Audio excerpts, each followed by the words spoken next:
Gentlemen, we will bring this back to order at this point in time after our brief break. Needs to go in. Okay, we did community corrections. Now we're So there's gonna be a set cost to, in facilities. doing resolution services? No, we're doing. If you folks from Resolution Service would like to come up and seat yourself at the table and kind of get ready, we will be ready in just a moment or two. Okay. I do want to ask a question of our budget committee. We're running behind at this point in time. We want to have plenty of time for discussion this afternoon. We are currently scheduled for a lunchtime of 1.5 hours. I would like to suggest that we cut that in half and make it a 45-minute lunch. Would everyone be agreeable? I know you have to go feed your dog, right?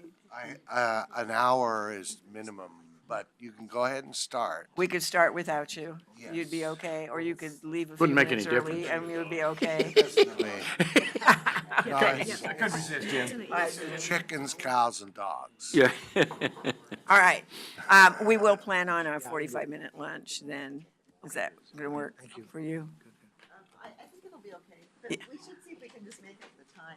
Yeah, We yeah. want to start at 1. We'll see that Is happen. that what you're wanting to do? Yeah. Instead of 1:30? Yeah. Anytime. Okay, let's get on with it. We are good. We are good to go. Now, we've scheduled 45 minutes for this presentation, and I think you're probably aware that we're trying to do half presentation and at least half discussion on questions. I will tell you that this group has had many questions of every department that's come forward to us, so I just want you to keep that in mind as you go through your presentation. Thank you. Shall I begin? Yes. Great. So, good morning. I am Lauren McNeil. I'm the Director of Resolution Services, and we are happy to present our 1819 budget to you, members of the Budget Committee, commissioners, and others.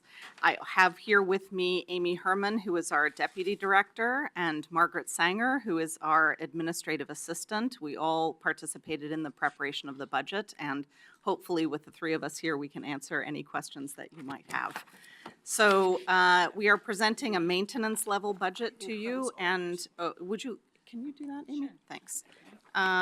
So we'll just read through fairly quickly. We actually expect that we might be able to help you make up some of your time. Oh, you are awesome. So Move to approve, Madam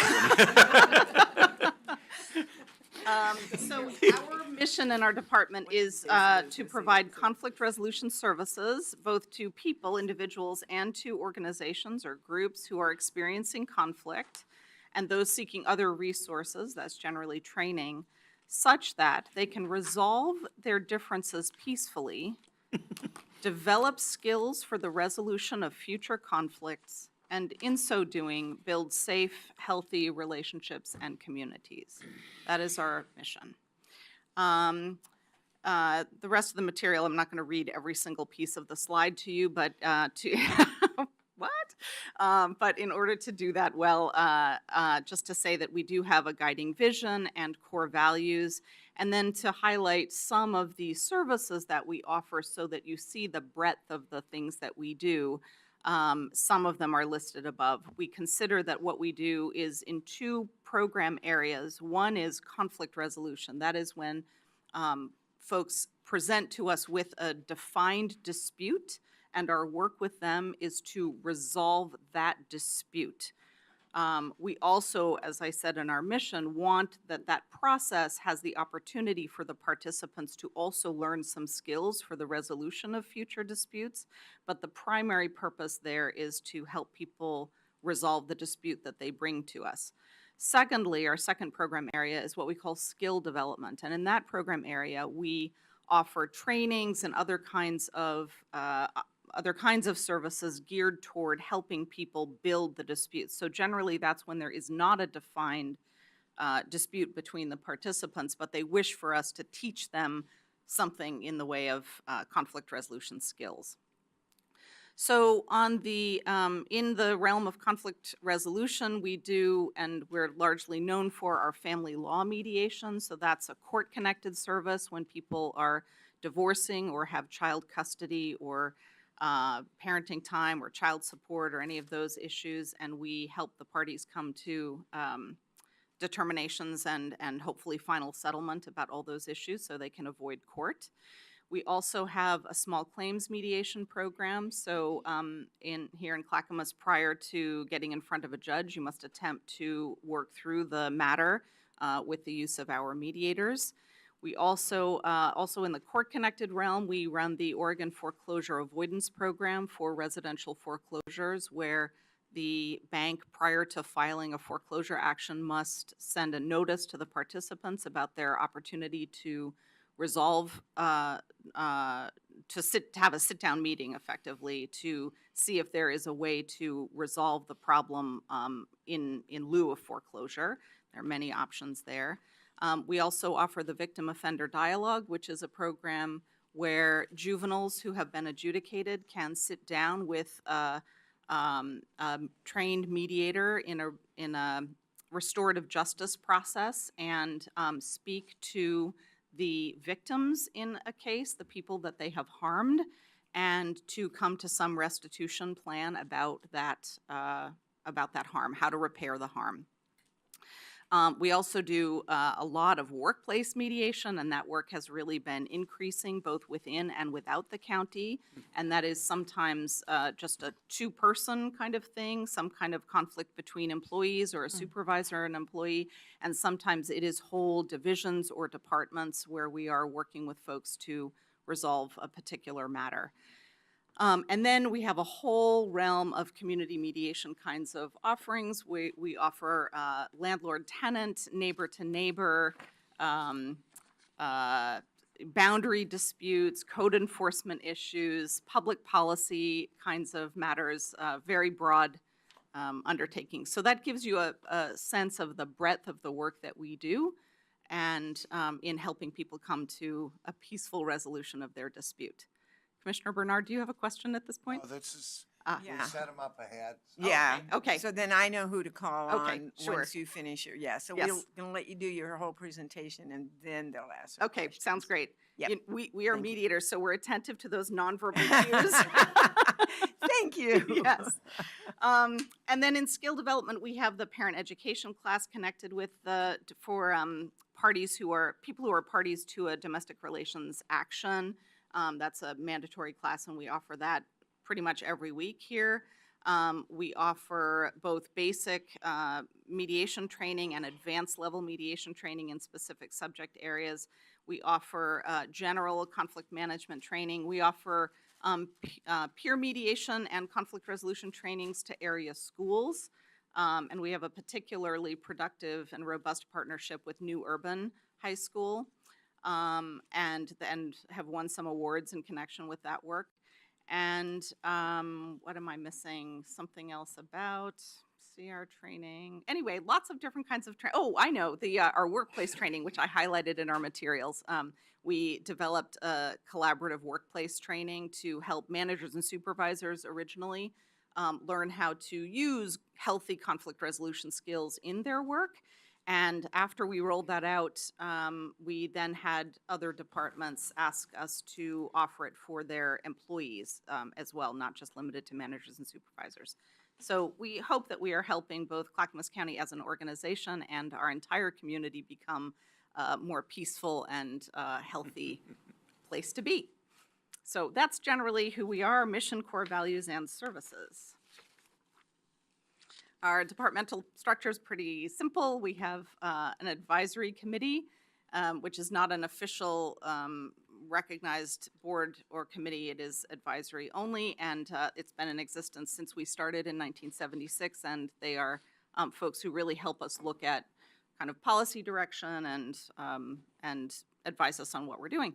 And then, of course, we do take direction from the circuit court, and they are also sort of advisory to the work that we do, and we are a department of the county. There we are. We have a very small staff, which is not reflected this year on that graph, but we are not anticipating any change in our FTE. We are able to do all of the work that we do because we have a core group of about 30 volunteers as well as interns every year who really support and allow us to do all the work that we do. Okay, so now I'm onto the slide about our budget request. And this year you'll see that we have a small increase from our budget from last year overall. And it reflects a more significant increase in the general fund support for which we are, that we are asking for. And I can give you more detail about that, but in essence, we are lagging on certain of our state funds, have not kept pace with our expenses. We are working very hard to make that, to change that. So we requested additional funds to allow us another year to make that happen, and also to purchase a new software client management system, which will allow us to have, we're projecting significant savings because of a lot of repetitive data entry that we're currently doing. So that is what sort of underlies our higher request for general fund support for this next year. Okay, thank you. So that's that. And then your pie charts, which I'm sure you're very familiar with. And actually, it's important to know that this pie chart is not the most recent one. I don't know.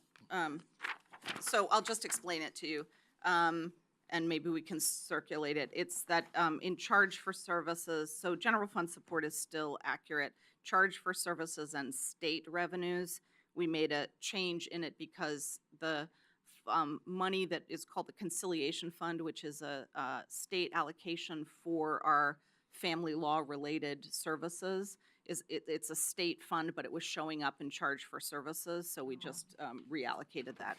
Yeah, and it's in this one, so I don't know. So What are the different percentages? yeah, thanks, I'll tell that. So now the charge for service reads at 17.4%. Local is 0.4%. That's local government bodies who pay us to do some work for them. State is 34.5, and licenses and permits is 1.5. Yeah, Okay, thank you. yeah, we'll make sure that that gets to you.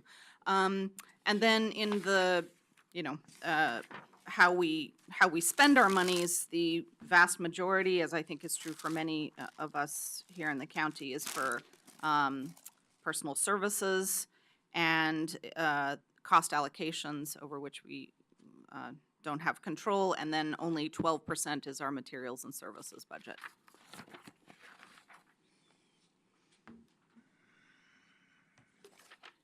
No change in FTE.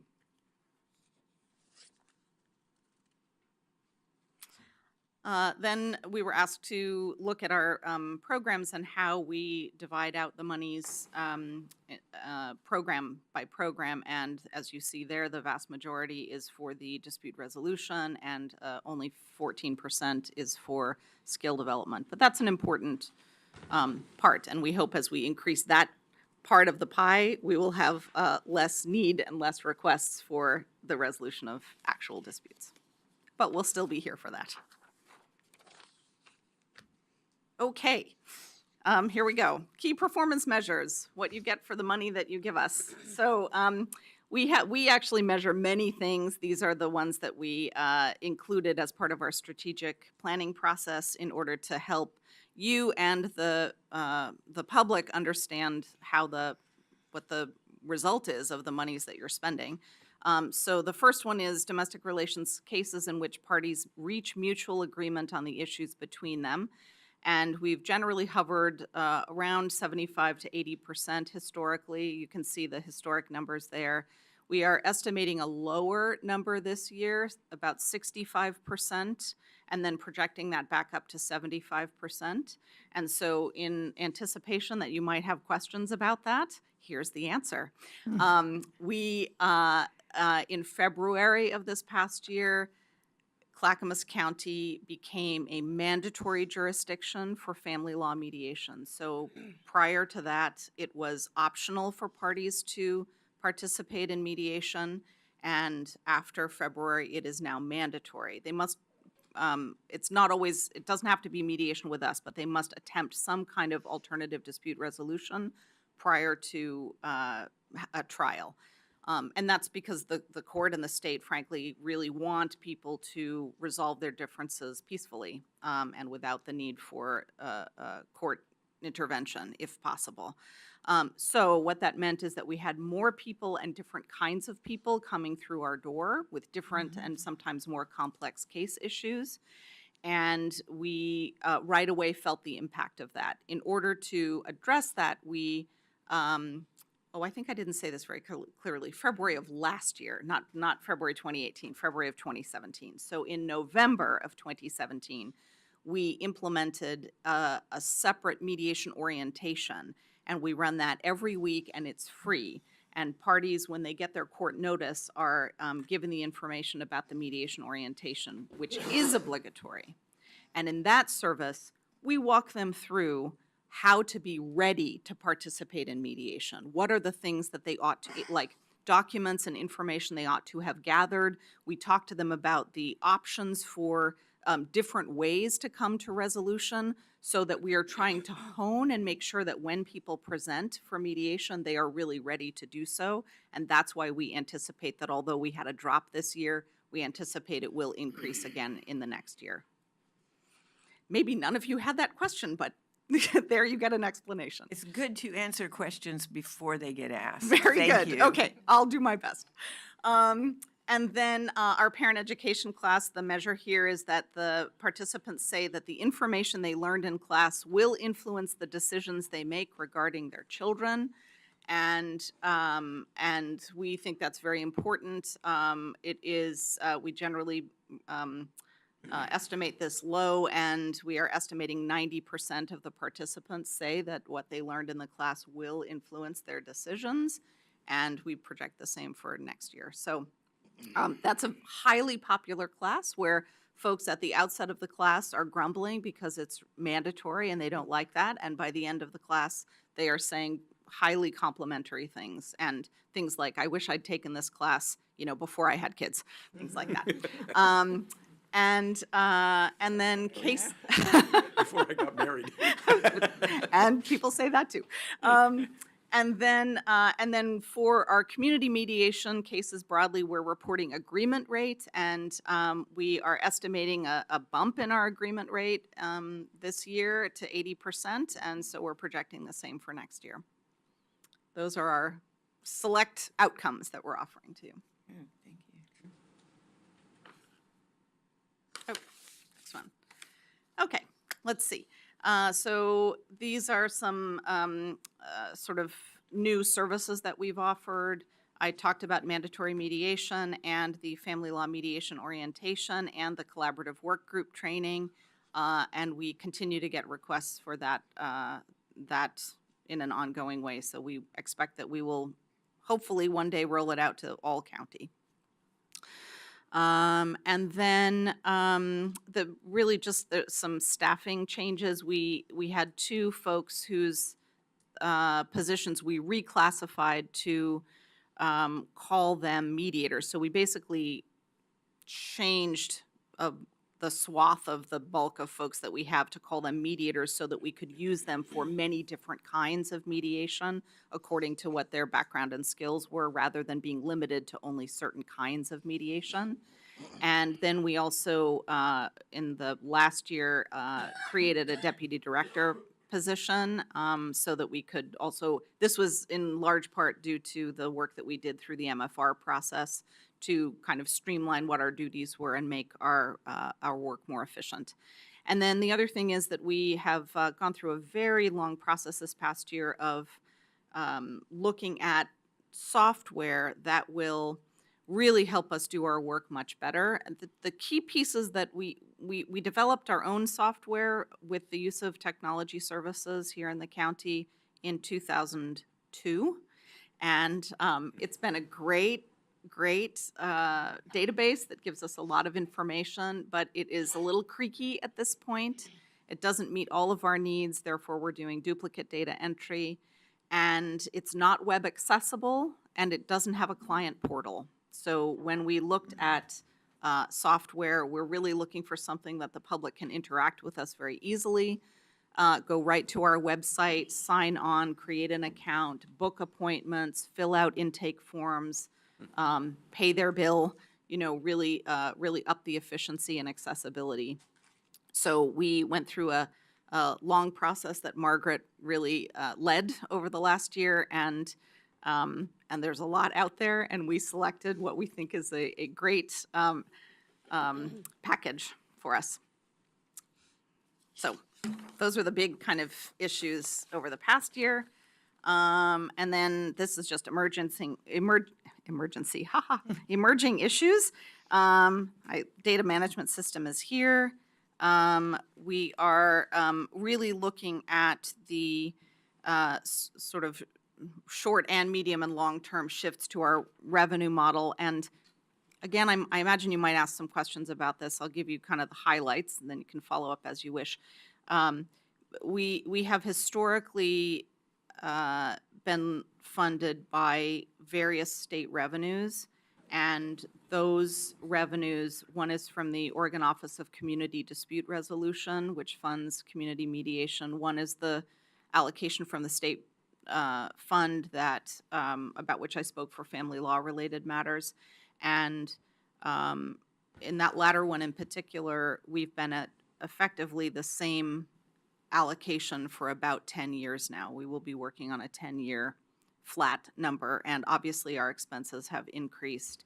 We were very lucky last year through a lot of advocacy to be able to present a policy option package to the Chief Justice for consideration in the Judicial Department's budget, which would have increased by greater than 50% Clackamas County's allocation.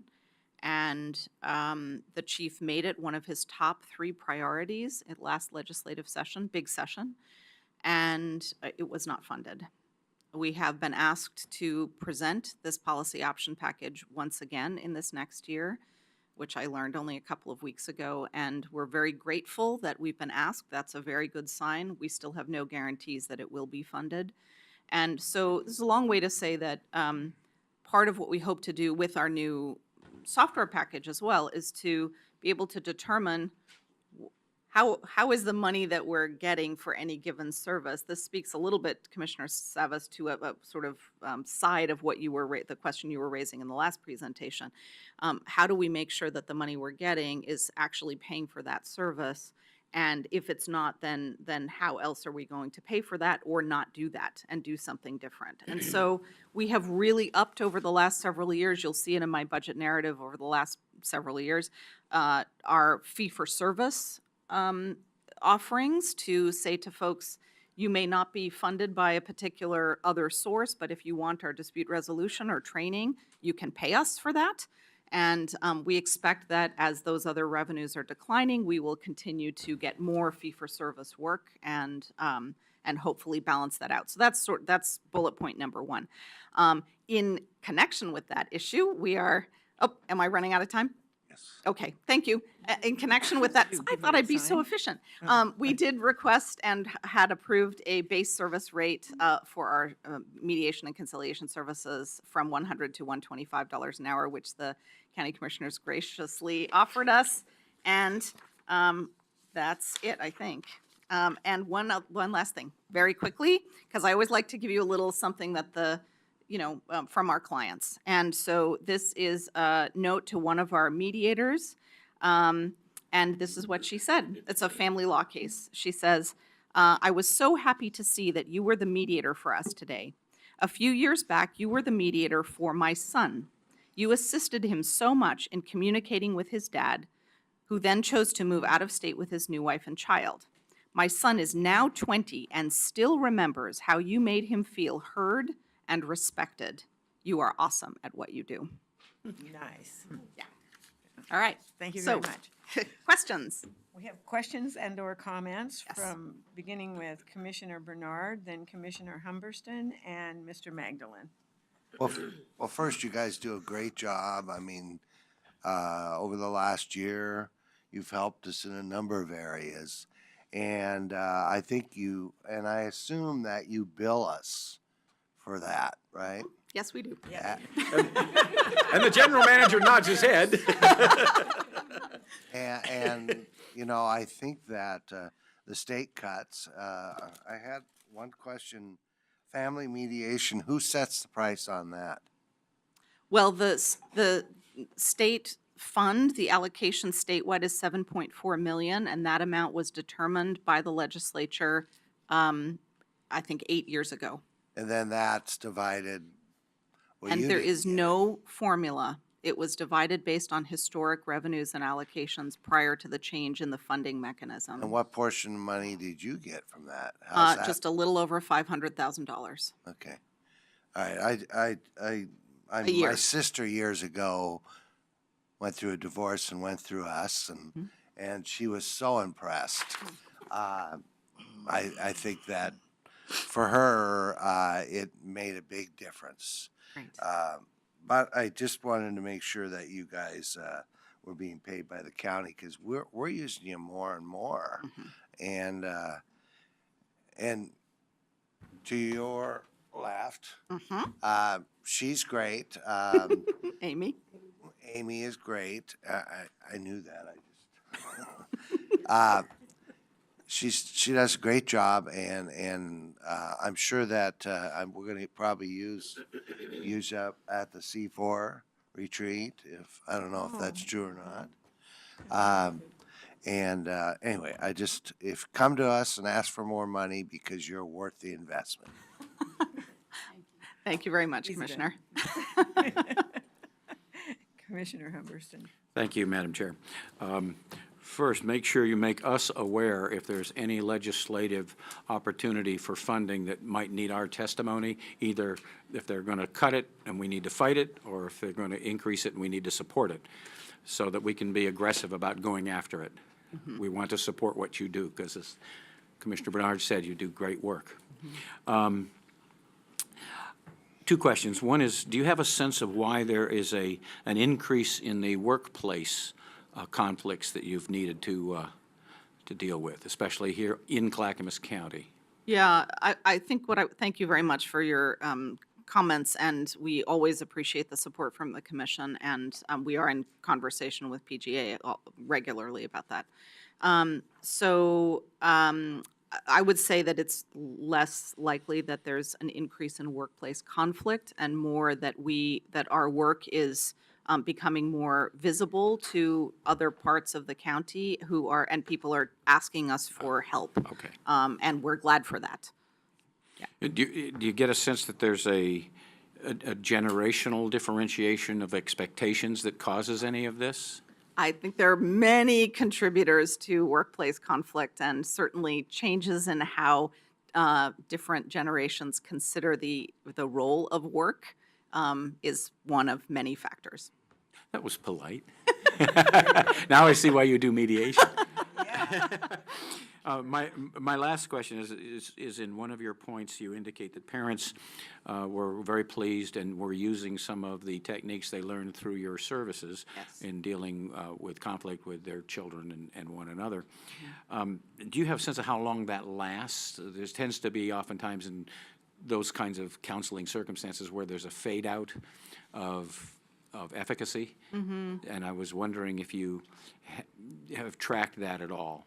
We have not done any longitudinal research on that point, and I'm not sure that I can point to any around parent education, which is where that statistic came from nationwide, although I could certainly look that up. There is very good longitudinal research, and I think I've shared that sometimes here before.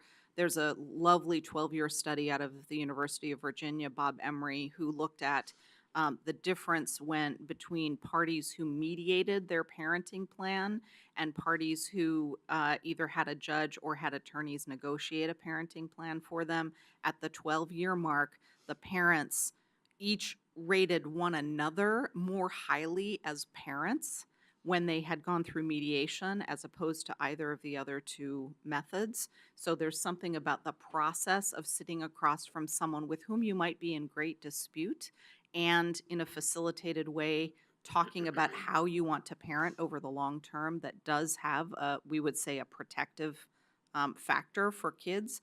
And also the parents in that track in this research who had mediated also had, both parents had more contact with kids at that point than the parents in either of the other tracks. And we know that parental contact with kids, of course, provided that it's safe and healthy, is very, very good for kids as a protective factor for the rest of their lives, honestly. So that's what I would say about that. Thank you. You're welcome. Mr. Magdalene? Lauren, how long have you been running resolution services? Yes, I have been here since July of 2001. And do you get all the tools you need now to get the job done? Oh, I mean, I think we have a gigantic wish list and we work with the available resources. So I would say good enough. And if we, I do sometimes have that, like if I won the lottery, I'd establish a foundation so that resolution services could do all the kinds of things that they would wish to do, that we would wish to do. Well, you do a good job. You did a great job. The volunteers, you have 30 volunteers. How important are they to your program? Very important. They are really, they do the bulk of the small claims work. They do quite a bit of the foreclosure work. They do a lot of the juvenile victim offender work. So our staff is able then to support train, obviously, and then support the volunteers in doing the work. But the amount of hours that they put in for free really greatly, allows us to balance the budget. Amy might be able to speak a little bit to that if you'd like. The community mediation program and the grant that we get really requires that we use volunteers, but it allows us to do the amount of work that we do. We would never be able to address the numbers of requests that we have for small claims and community mediation if we did not have the volunteers, because we just don't have enough staff for all of those cases. Well, what's your guess what's the reduction in what you'd be able to do if they weren't there? Well, we can quantify the value that they represent, in dollar terms. But I think that one of the things that clients are really impressed with is that someone would want to come do this work for free. And so they'll often say to somebody, if they know they're a volunteer, why are you doing this? But the people get a lot of satisfaction out of being able to give back to their community, so that there are values that are not very easily quantifiable either that come along with the volunteer work for us and for them. I think I can understand part of that, and thank you for the jobs that you do. Thank you. Thank you so much. Thank you very much. We appreciate your time here today, and thanks for running such a great department.